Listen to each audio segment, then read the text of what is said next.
मुझे 31 साल वकालत करते हो गए और कई बार ऐसा मौका आया है कि जल्दी में बहस करनी पड़ती है, पर शायद आज पहली बार किसी कागज़ को बगैर संज्ञान में लिए मैं बहस करने के लिए खड़ा हुआ।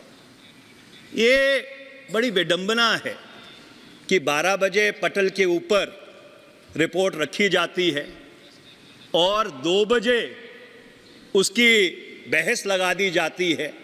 जैसे अधीर रंजन जी ने कहा, heavens would not have fallen, आसमान नहीं गिर जाता अगर 3-4 दिन हमको दे दिए जाते कि इस कागज़ को, ये जो रिपोर्ट है, इसको संज्ञान में लेकर, इसको पढ़कर अपनी बात एक अच्छे ढंग से हम इस सदन के समक्ष रख सकते, क्योंकि एक बहुत ही संवेदनशील मामले के ऊपर ये सदन फैसला करने जा रहा है।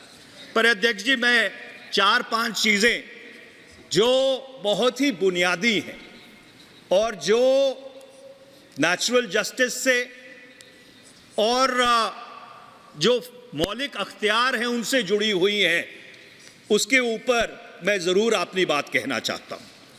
पहला सवाल ये है अध्यक्ष जी, that can the procedure of the ethics committee override the fundamental principle of natural justice, which is the organizing principle of every justice system in the world?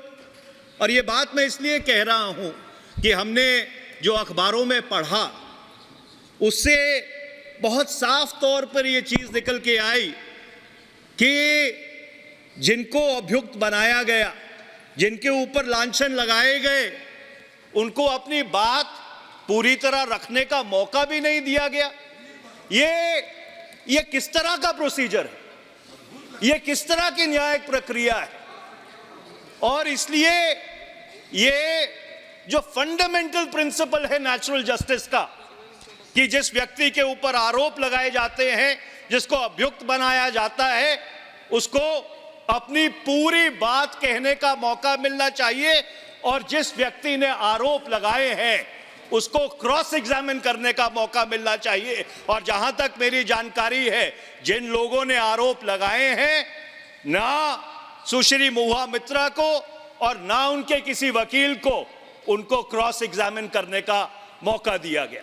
मेरा दूसरा सवाल ये है अध्यक्ष जी, मैंने रूल जो 316D है, rule 316D of the rules of procedure and conduct of business, उसको ध्यान से पढ़ा है। उसमें ये लिखा है, the recommendations of the committee shall be presented in the form of a report.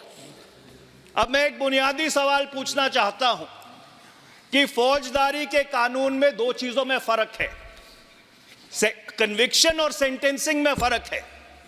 जो एथिक्स कमेटी है वो ये तो सिफारिश कर सकती है कि कोई व्यक्ति गुनाहगार है या बेगुनाह है, पर एथिक्स कमेटी ये सिफारिश नहीं कर सकती कि उसको दंड क्या दिया जाना चाहिए। There is a fundamental distinction. That power lies with this house. The ethics committee at best can make a recommendation that whether a person is guilty or a person is innocent. It is this house sitting as a jury which has the powers to decide